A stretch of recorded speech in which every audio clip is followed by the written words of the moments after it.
믿을 수 없는 일이 벌어졌습니다.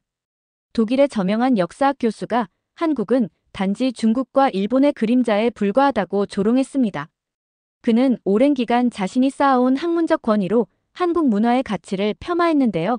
한 사건으로 서울을 방문하게 되었고, 깊은 밤 숨겨진 전시실에서 폭로된 한글의 과학은 교수들과 전 세계 학자들을 극도로 자극하게 됩니다. 무슨 일이 일어난 것인지 사연 바로 만나보시겠습니다. 안녕하세요. 제 이름은 칼 슐츠예요. 독일 베를린 대학의 역사학 교수죠. 회색 머리와 독서용 안경이 저를 진지해 보이게 만들고 있었는데 제 연구가 진지하기 때문에 좋은 일이었죠. 문화들이 서로 어떻게 영향을 미치는지 연구하고 있었어요. 오랫동안 제자들에게 한국 문화는 그다지 특별하지 않다고 가르쳐 왔어요. 한국은 더 큰 이웃나라인 중국과 일본에서 아이디어를 그저 베꼈다고 말하곤 했죠. 아침 햇살이 사무실 창문을 통해 들어오면서 벽에 걸린 증명서들을 밝게 비추고 있었어요. 각각의 증명서는 모든 사람들이 저를 얼마나 똑똑하다고 생각하는지 상기시켜주고 있었죠. 제가 가장 좋아하는 것은 박사 학위를 마쳤을 때 받은 증명서로 하일리 교수의 서명이 아래에 적혀 있었어요. 역사적 진실에 대한 타협 없는 헌신이라고 저에 대해 썼던 거죠. 그걸 읽을 때마다 미소 짓고 있었어요. 책상 위의 편지를 바라보고 있었어요. 대학에서 저를 3개월 동안 한국에 연구차 보내기로 했죠. 하지만 마음속으로는 이미 제가 무엇을 발견할지 결정해놓은 상태였어요. 항상 믿어왔던 것을 증명할 거예요. 한국 문화는 그저 다른 나라들의 복사본이라는 거죠. 중국 스타일을 닮은 예술품과 일본 스타일을 복사한 건물들의 사진을 찍을 거예요. 그런 다음 집으로 돌아와서 내가 계속 옳았다는 것을 보여주는 보고서를 쓸 계획이었죠. 여행이 기대되세요? 보조원이 제가 서명할 서류들을 더 가져오며 물어보고 있었어요. 그저 일일 뿐이야. 고개를 들지 않고 말했어요. 내가 뭘 발견할지 정확히 알고 있어. 사실 제 생각이 도전받는 것을 좋아하지 않았어요. 그러면 불편해지니까요. 예상하는 것을 보는 게 더 쉬웠어요. 교수 휴게실에서 동료들이 연구 여행에 대해 축하해주고 있었어요. 베버 교수가 제 어깨를 두드리며 말했죠. 자네가 예상하는 것을 정확히 발견할 걸세 라고 말했고 저는 고개를 끄덕였어요. 우리처럼 경험이 많을 때는 연구가 그렇게 진행되는 법이었죠. 진실이라고 알고 있는 것에서 시작해서 그것을 뒷받침할 증거를 찾는 거예요. 집에서 여행 가방을 싸고 있었어요. 무거운 책들, 노트, 펜, 노트북, 그리고 카메라였죠. 정장만 챙겼어요. 어두운 색의 정장과 넥타이요. 전문가처럼 보여야 했으니까요. 결국 저는 유럽의 학문적 전통을 대표하고 있었어요. 한국에 관한 제가 가장 좋아하는 책을 집어들었어요. 50년 전에 그곳에서 2주를 보낸 영국 학자가 쓴 책이었죠. 파생된 문화라고 그는 첫 페이지에 썼어요. 모든 수업에서 이 문장을 인용해왔죠. 셔츠 사이에 그 책을 조심스럽게 넣었어요. 비행기 출발 전날 밤 창가에 서서 베를린을 바라보고 있었어요. 이 도시는 친숙하고 안전하게 느껴지고 있었죠. 여기서는 어떻게 일이 돌아가는지 알고 있었어요. 내 자리를 알고 있었죠. 한국에서는 모든 것이 다를 거예요. 음식, 언어, 사람들. 잠시 동안 작은 걱정이 마음에 스며들고 있었어요. 만약 모든 것이 내가 수년간 가르쳐온 것과 정확히 같지 않다면 어떡하지? 고개를 흔들어 그 생각을 떨쳐냈어요. 불가능해. 내 연구는 탄탄해. 내 이론은 존중받고 있어. 아시아 문화를 한 번도 방문하지 않고도 이해하는데 내 경력을 쌓아왔어. 책과 논문들이 내가 알아야 할 모든 것을 알려줬다고 생각하고 있었죠. 비행기에서 연구 계획을 검토하고 있었어요. 박물관을 방문해서 중국의 영향을 보여주는 한국 예술품 사진을 찍을 거예요. 제 이론에 동의하는 일본의 히라노 교수를 만날 예정이었죠. 제가 이미 알고 있는 것을 확인하는 증거를 수집할 거예요. 한국 문화가 특별한 것은 없다는 거죠. 비행기가 착륙하기 시작하면서 창밖으로 서울을 바라보고 있었어요. 현대적인 높은 건물들이 고대 궁궐 옆에 솟아 있었죠. 단 몇 초 동안 예상치 못한 일이 일어났어요. 호기심이 생겼어요. 실제로 그 거리를 걷는 것은 어떤 느낌일까? 책에서만 읽었던 것을 내 눈으로 직접 보는 건 어떨까? 말도 안 돼. 창문 가리개를 닫으며 혼잣말을 하고 있었어요. 감동받으러 온 게 아니라 사실을 확인하러 온 거야. 하지만 비행기가 착륙하면서 그 작은 호기심의 느낌이 사라지지 않고 있었어요. 한 번도 보지 못한 곳에 대해 15년 동안 가르쳐 온 후 마침내 여기에 왔어요. 그리고 저도 모르게 한 가지 질문이 마음속에 생겨나고 있었어요. 내가 생각했던 것보다 더 배울 것이 있다면 어떡하지? 서울의 아침 공기는 베를린과는 다르게 느껴지고 있었어요. 더 따뜻하고 낯선 향기로 가득 차 있었죠. 국립중앙박물관 앞에 서 있었는데 현대적인 건물이 제 앞에 넓게 펼쳐져 있었어요. 노트는 이미 펼쳐져 있었고 한국 문화가 다른 나라에서 베낀 모든 방식을 기록할 준비가 되어 있었죠. 박물관 안은 조용하고 시원했어요. 첫 번째 전시실을 천천히 걸으며 고대 도자기를 보고 있었어요. 점토 그릇과 화병들이 아름다웠는데 부드러운 조명 아래에서 반짝이는 매끄러운 초록색 표면을 갖고 있었죠. 청자라고 안내판에 쓰여 있었어요. 노트에 이렇게 적었어요. 중국 영향이 분명함. 그런데 이상한 점을 발견했어요. 전시품 날짜가 중국의 비슷한 작품들보다 더 이전이라고 표시되어 있었어요. 인상을 찌푸리며 다시 확인하고 있었죠. 이게 실수일까요? 물음표와 함께 메모를 남겼어요. 다음 방으로 이동했는데 그곳에는 오래된 책들과 인쇄 도구들이 전시되어 있었어요. 작은 금속 조각이 제 눈에 들어왔죠. 종이에 잉크를 찍어내는데 사용된 인쇄용 글자였어요. 옆에 있는 안내판에는 1377년에 만들어졌다고 적혀 있었어요. 유럽 인쇄는 1455년 구텐베르크로 시작됐다는 것을 알고 있었는데 이 한국 인쇄 활자는 훨씬 더 오래되었어요.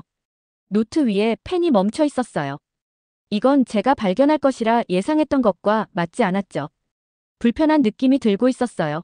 마치 잘 맞지 않는 신발을 신었을 때처럼요. 인상적이죠? 그렇지 않나요? 부드러운 목소리가 말했어요. 돌아보니 똑똑해 보이는 눈을 가진 젊은 여성이 서 있었어요. 그녀는 박소영 연구원이라고 적힌 박물관 배지를 달고 있었죠. 이것은 직지입니다. 그녀가 설명하고 있었어요. 세계에서 가장 오래된 금속 활자로 인쇄된 책이에요. 대부분의 유럽인들은 이것을 볼 때 놀라워해요. 저는 이것이 단지 역사적인 우연의 일치일 뿐이라고 설명하며 논쟁하고 싶었어요. 하지만 증거는 바로 제 눈앞에 있었죠. 내일 한글 박물관을 방문해보는 건 어떨까요? 그녀가 제안했어요. 우리 한글이 어떻게 만들어졌는지 보여줘요. 꽤 과학적이고 독특하답니다. 저는 너무 관심 있어 보이지 않으려고 뻣뻣하게 고개를 끄덕였어요. 하지만 그녀가 걸어간 후에도 오랫동안 그 고대 인쇄 활자를 바라보고 있었어요. 그날 저녁 서울대학교에서 열린 학회에 참석했어요. 히라노 다쿠미라는 일본 교수가 발표하고 있었죠. 그의 발표는 제가 항상 믿어왔던 것과 정확히 일치했어요. 한국 문화는 단지 중국과 일본 아이디어의 혼합이라는 거였죠. 듣고 있는 동안 안도감이 밀려오고 있었어요. 이건 익숙했어요. 이건 제 머리로 이해가 됐죠. 질문 시간에 박소영이 청중석에서 일어섰어요. 그녀는 한국의 발명품들, 금속 인쇄, 특별한 도자기 기술, 그리고 과학적인 문자에 대해 명확하게 말하고 있었어요. 그녀가 말하는 것을 뒷받침하는 사실과 날짜를 가지고 있었죠. 저는 자리에서 불편하게 몸을 움직이고 있었어요. 내 안에서 무언가가 찢어지는 느낌이 들었어요. 마치 종이가 가운데로 천천히 찢어지는 것처럼요. 한편으로는 일어나서 히라노 교수를 지지하고 싶었지만 다른 한편으로는 오늘 박물관에서 본 것이 생각나고 있었어요. 호텔방으로 돌아와서 침대 위에 노트를 펼쳐놓았어요. 뭔가 맞아떨어지지 않고 있었어요. 제가 발견하고 있는 증거는 항상 믿어왔던 것과 일치하지 않았죠. 마치 서로 다른 상자에서 나온 퍼즐 조각을 맞추려고 하는 것 같았어요. 창문 밖으로 서울의 밤하늘을 바라보고 있었어요. 도시는 수백만 개의 불빛으로 빛나고 있었죠. 현대적인 건물들이 전통적인 궁궐 지붕 옆에 높이 서 있었어요. 예상했던 것과는 달랐어요. 잠들기 전에 노트북을 열고 한글에 대한 정보를 검색하고 있었어요.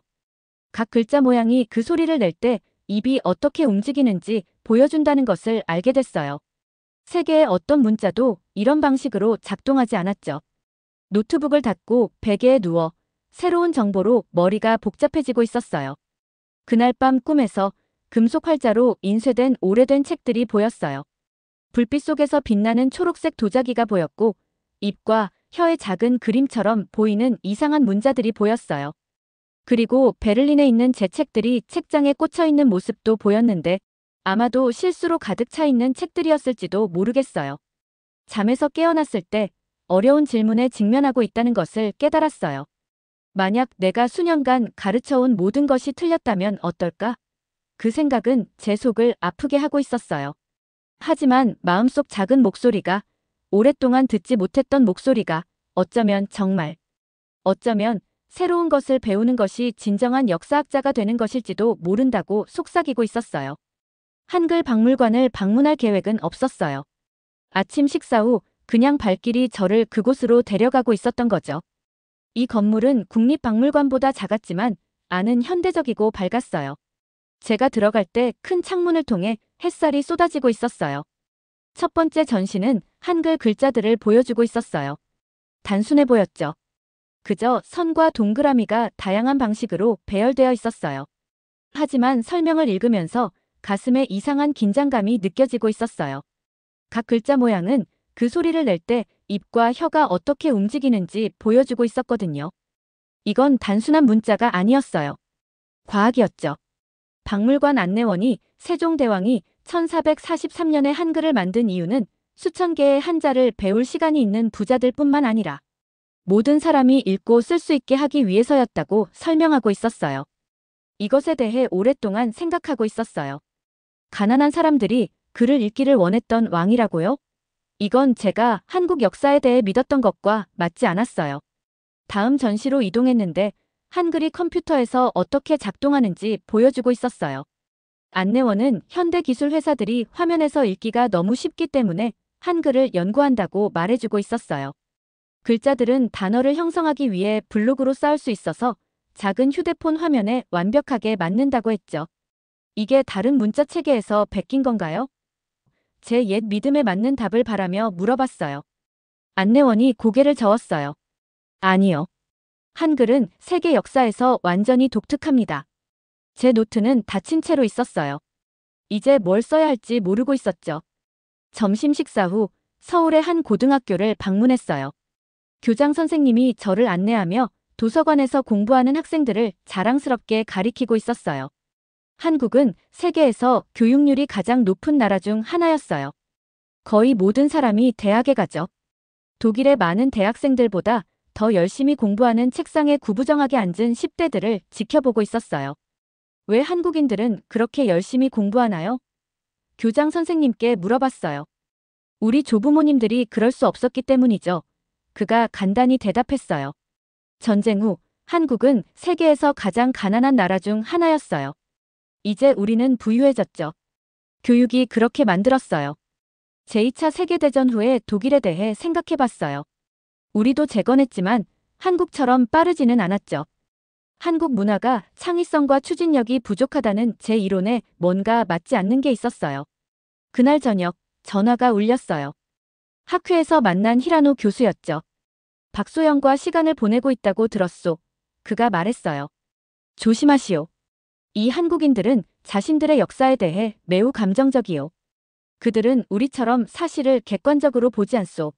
전화를 끊은 후 그의 말이 저를 괴롭히고 있었어요. 박소영의 사실들이 틀린 건가요? 아니면 제 이론이 틀린 건가요? 금속 인쇄 활자는 실제였어요. 독특한 문자는 실제였어요. 빠른 경제 성장은 실제였어요. 이건 감정이 아니라 사실이었죠. 다음 날 전통시장을 방문했어요. 할머니들이 천 위에 펼쳐놓은 채소를 팔고 있었어요. 한 남자가 큰 나무 망치로 찹쌀을 두드려 떡을 만드는 방법을 보여주고 있었죠. 시장에는 매운 음식과 신선한 과일 냄새가 가득했어요. 모두가 바쁘게 움직이고 빠르게 움직이며 큰 소리로 이야기하고 있었어요. 여기에는 너무나 많은 에너지가 느껴지고 있었어요. 고춧가루를 파는 할머니가 저에게 미소 지으며 작은 숟가락으로 시식품을 건네주고 있었어요. 그 가루가 제 혀를 따갑게 했지만 맛있기도 했어요. 할머니는 영어를 못하셨고 저는 한국어를 못했지만 매운맛을 본 후 빨개진 제 얼굴을 보고 우리 둘 다 웃고 있었어요. 호텔 방으로 돌아와서 바닥에 펼쳐진 제 모든 연구 자료를 바라보고 있었어요. 원래 계획은 한국 문화가 단지 중국과 일본 문화의 복사본이라는 증거를 찾는 것이었어요. 하지만 증거는 저에게 다른 것을 보여주고 있었죠. 독일에서 가져온 책을 집어들었어요. 5년 전에 제가 쓴 책이었죠. 그 책에서 저는 한국이 독창적인 것을 만든 적이 없다고 주장했어요.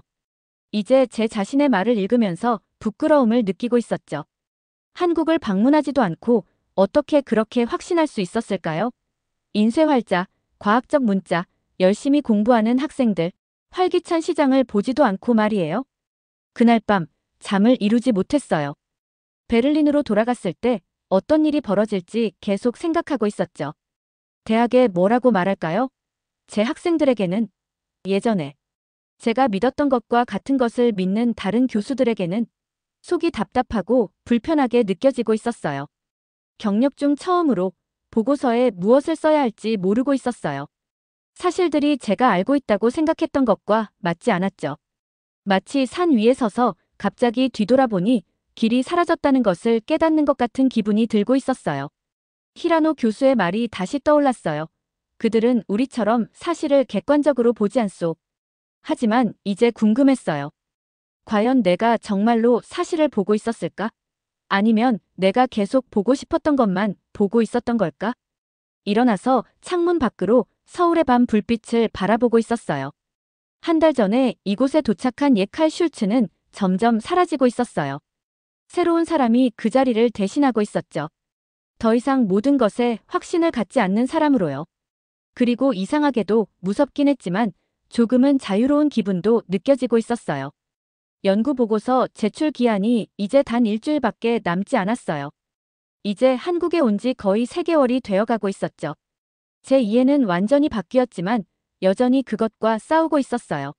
제가 틀렸다는 것을 인정하는 것은 제가 해본 것 중 가장 어려운 일이었어요. 아름다운 옛 궁궐 근처의 작은 카페에 앉아 있었어요. 벽에는 전통 한국 미술과 현대 그림이 나란히 걸려 있었습니다.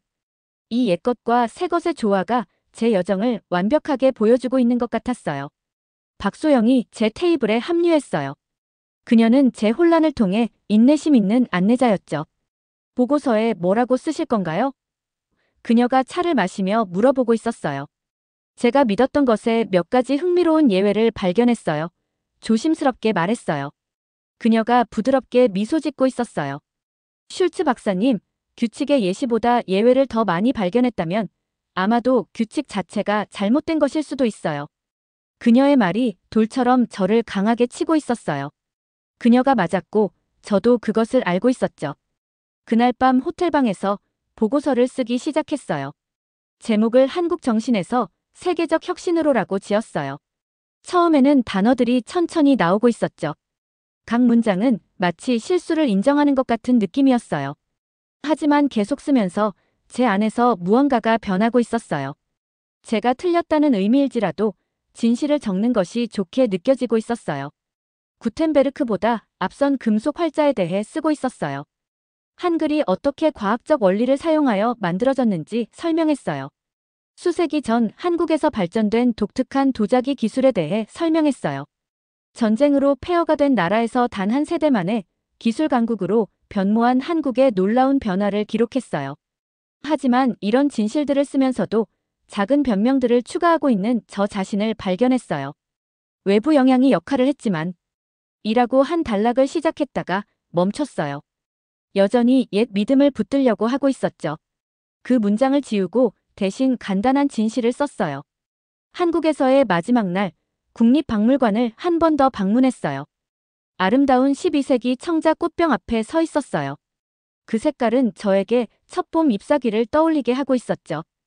이것을 만든 도공은 누구도 베끼지 않았어요. 새롭고 아름다운 것을 창조하고 있었던 거예요. 이 조용한 순간 마침내 완전히 증거에 항복했어요. 제 이론들은 단지 불완전한 것이 아니었어요. 그것들은 틀렸어요. 그것들은 자만심과 오해 위에 세워졌던 거예요. 그 후 베를린으로 돌아가는 비행기는 길이었어요. 그 시간을 이용해 보고서를 마무리하고 있었죠. 모든 작은 변명들과 반쪽짜리 진실들을 제거했어요. 새 제목은 이렇게 읽혔어요. 한국 문화혁신 독립적 발전과 세계적 공헌. 비행기가 베를린에 착륙하면서 부끄러우면서도 자유로운 느낌이 들고 있었어요. 동료들이 제 생각에 큰 변화에 의문을 제기할 거예요. 어떤 이들은 저를 비웃을지도 모르죠. 제 명성이 손상될 수도 있어요.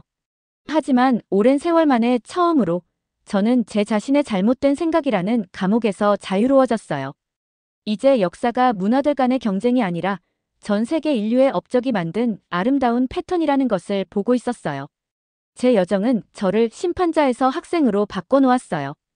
대학 강당은 제 발표를 듣기 위해 가득 차 있었어요.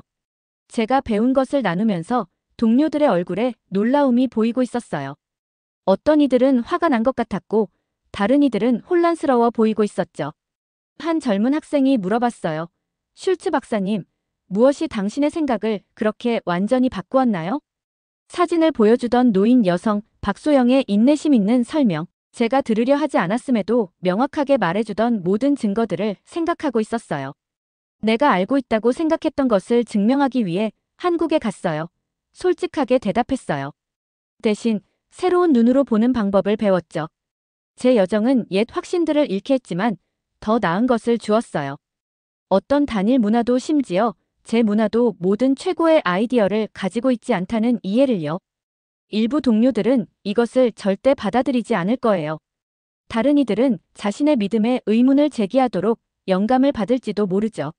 저는 이미 다음 프로젝트를 계획하기 시작했어요. 동아시아 문화연구에서의 유럽 편향. 앞으로의 길은 명확하지 않지만 인생에서 처음으로 모든 답을 알지 못한다는 것에 설레고 있었어요. 잘 들으셨나요? 세상에는 가슴 따뜻한 이야기들이 가득합니다. 힐링 사연은 해외에서 전해지는 감동적인 사연들을 소개하며 다양한 이야기들을 통해 위로와 희망, 그리고 하루의 힐링을 선물해드립니다. 조그마한 힐링이 되셨다면 구독과 알림 설정도 큰 힘이 되어요. 다음 영상에서 더 좋은 사연으로 찾아뵙겠습니다. 시청해주셔서 감사합니다.